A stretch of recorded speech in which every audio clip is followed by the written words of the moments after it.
2,000 درہم متعین کی ہے، مگر یہ جو 2 لخت جگر ہیں، یہ جو 2 عظیم الشان شخصیتیں ہیں، ان کا تعلق رسول اللہ کے گھرانے سے، یہ صحابہ کرام کے بیٹے نہیں، مصطفیٰ جان رحمت کے بیٹے ہیں، ان کا مقام عرفہ و اعلیٰ ہے، سب کی تنخواہ 2,000 مگر حسنین کریمین کی تنخواہ 5,000 درہم متعین کرتا ہوں۔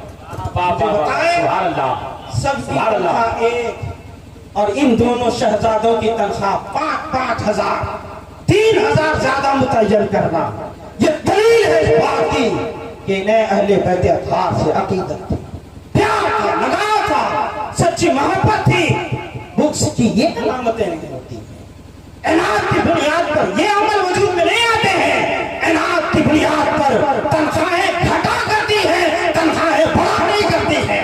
تنخواہ کو بڑھنا دلیل ہے اس بات کی کہ فاروق اعظم کو اہل بیت اطہار سے عشق تھا، ان سے لگاؤ اور ان سے پیار تھا۔ آئیے ایک اور روایت سنیے، بڑے چہیتے صحابی سیدنا عبداللہ ابن مسعود رضی اللہ تعالیٰ، نام سنا ہے عبداللہ ابن مسعود؟ نوٹ کر لیجیے، ہمارے 4 امام ہیں 4 مسائل میں، دھیان سے سنیں، مسائل میں کتنے امام ہیں؟ 4۔ پہلا امام اعظم ابو حنیفہ رضی اللہ تعالیٰ عنہ، ان کے بتائے ہوئے مسئلے کے مطابق ہم لوگ چلتے ہیں، اس لیے ہم لوگ اپنے آپ کو حنفی کہتے ہیں۔ دوسرے امام شافعی، تیسرے امام مالک، چوتھے امام احمد بن حنبل، یہ 4 امام۔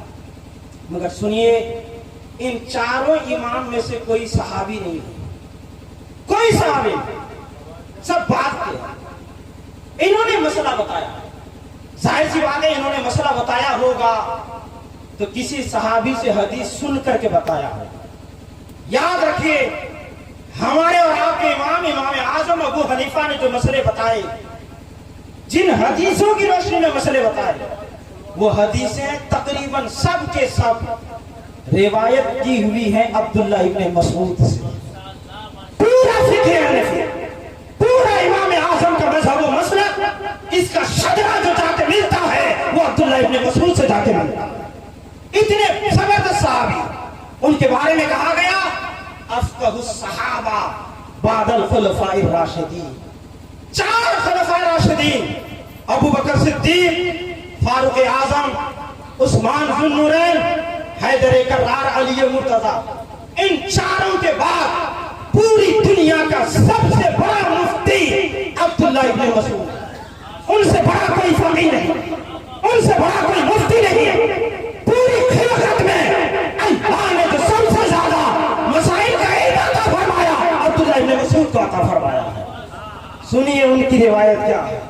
عبداللہ ابن مسعود نے فرمایا، امام ابن حجر اسقلانی نے اپنی کتاب الصواعق المحرقہ میں اس روایت کو درج فرمایا۔